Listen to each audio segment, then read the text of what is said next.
সুবহানাল্লাহ। কোরআন কারীমের আয়াত। কেউ যদি বলে ফিরআউন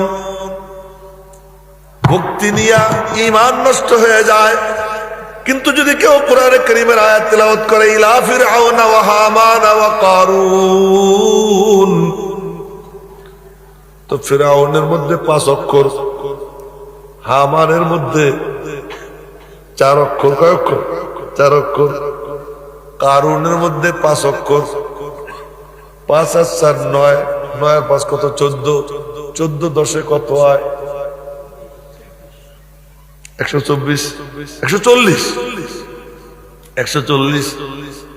ফিরআউন হামান কারুনের নাম যদি কেউ এমনে নেয় তো কলব পয়সে যায়, কিন্তু কোরআনে কারীমের আয়াত এই নিয়ত করে কেউ যদি তিলাওয়াত করে ইলা ফিরআউন ওয়া হামান ওয়া কারুন ফাকালু সাহিরুন কাযযাব, আল্লাহ পাক তার দিলের মধ্যে নূর পয়দা করে দেয়।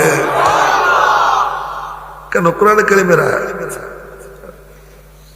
এই আর একদিকে তাকাইও না, পরস্পরে গল্প করো না, এদিকে এসো, এদিকে এসো, গায়ে মিশে বসো। হ্যাঁ, তোমাদেরকে বলছি, এদিকে এসো।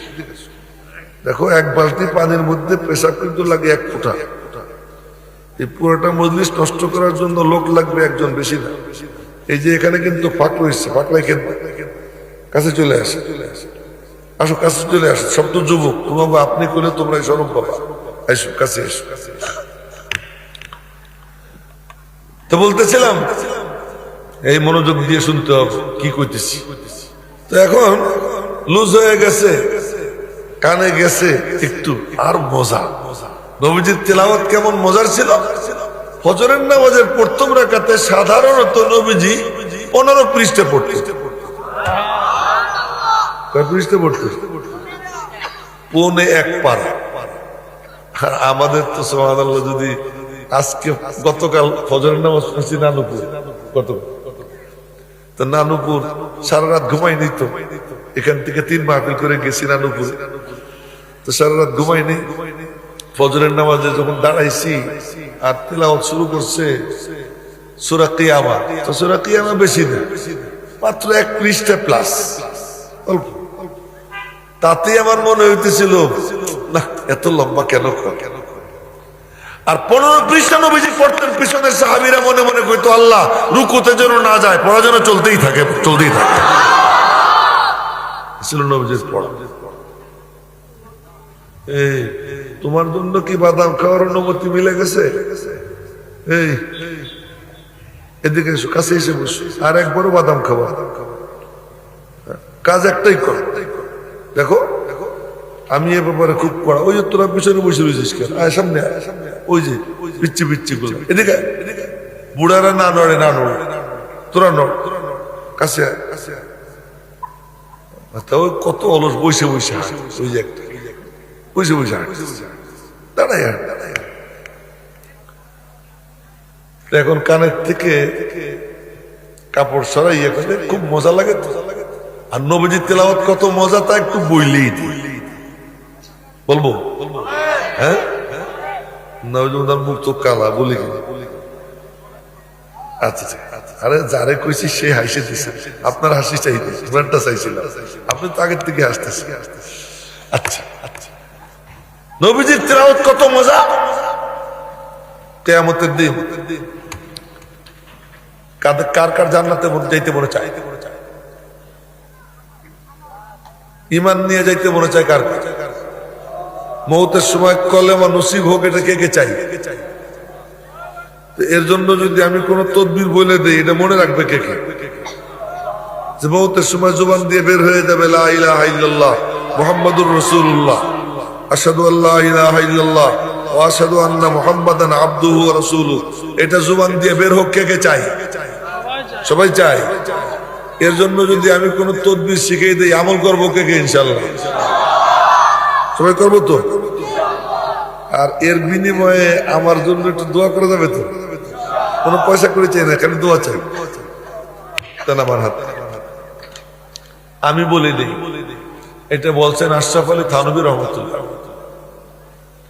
এক লোক এই পরস্পরে কথা বলো না, তুমি তো একটু ভুলে যাবা। এই যে এখন যেটা কইতেছি, আমি দেখে দেখে কথা বলি, চতুর্দিকে দেখে কথা বলি, কেউ এদিক ওদিক থাকে। হযরত আশরাফ আলী থানভী রহমাতুল্লাহ আলাইহি একজন বলতেছে, হযরত বড় ভয় হয় মওতের সময় কলেমাটা নসিব হয় কিনা, কলেমা নিয়ে যেতে পারি কিনা, ঈমান নিয়ে যেতে পারি কিনা।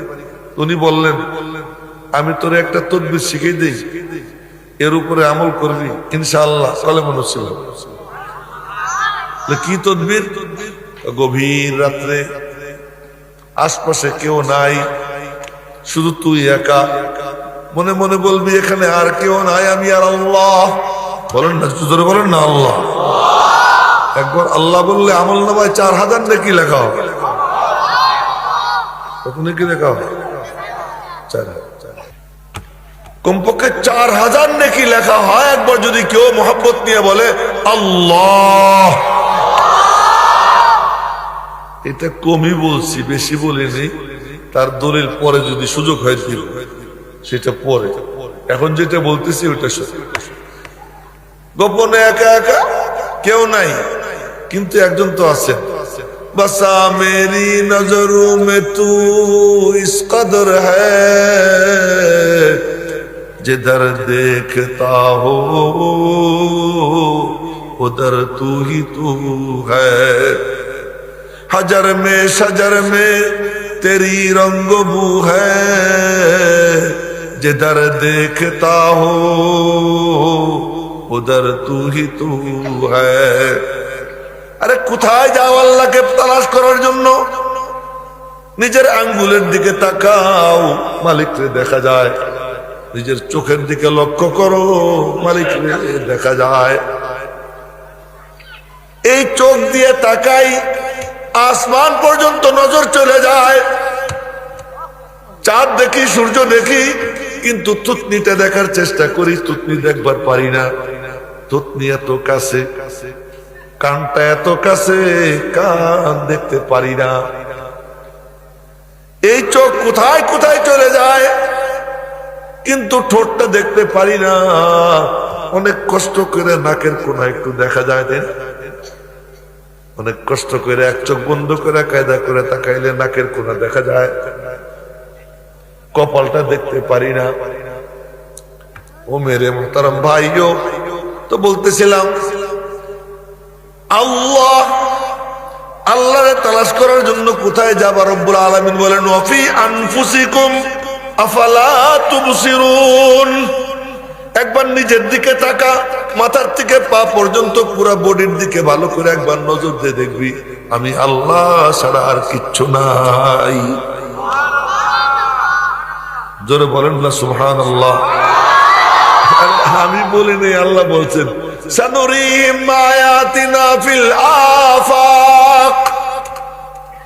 আসমানের দিকে তাকাইলে আমারে দেখতে পাবি, জমিনের দিকে তাকাইলে আমি আল্লাহরে দেখতে পাবি, নদীর দিকে তাকাইলে আমি আল্লাহরে দেখতে পাবি।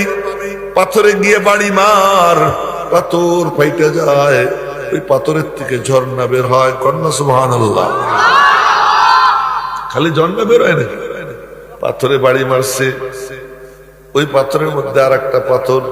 এই ছেলেরা, যারা মনোযোগ দিয়ে শুনবে না, তারা এখানে বসো না, বুঝলা? সবাইকে বলছি, কেউ কাউকে সংশোধন করার চেষ্টা করো না, সংশোধনটা আমি করব। আমি দেখতেছি সবাই, আর ওই ঠিক ঠিক কম সে আমার মজলিসে কোনো ঠিক ঠিক করার দরকার, মনোযোগ দিয়ে শুধু শুনবে, বাস এতটুকুই কাম। আসমানের দিকে তাকাও, তোমার এতটুকু প্যান্ডেল, 1 2 3 4 5 6 7, 1 কাতার, 2 কাতার, 3 কাতার, 4 কাতার, 5 কাতার, 5 7 35 35 40 খুঁটি লাগছে এতটুকু প্যান্ডেল দাঁড় করাইতে। 1 খুঁটি সরে যায়, এটা নিচে হয়ে যায়। রব্বুল আলামিন বলেন, আমারে দেখার জন্য কোথায় যাবি? আসমানের দিকে তাকা। আল্লাহুল্লাযী রাফা'আস সামাওয়াত বিগাইরি আমাদিন তারাউনাহা। এত বিশাল আসমান আমি আল্লাহ উঁচু করে রাখছি বিনা খুঁটিতে। আরো জোরে বলেন না সুবহানাল্লাহ।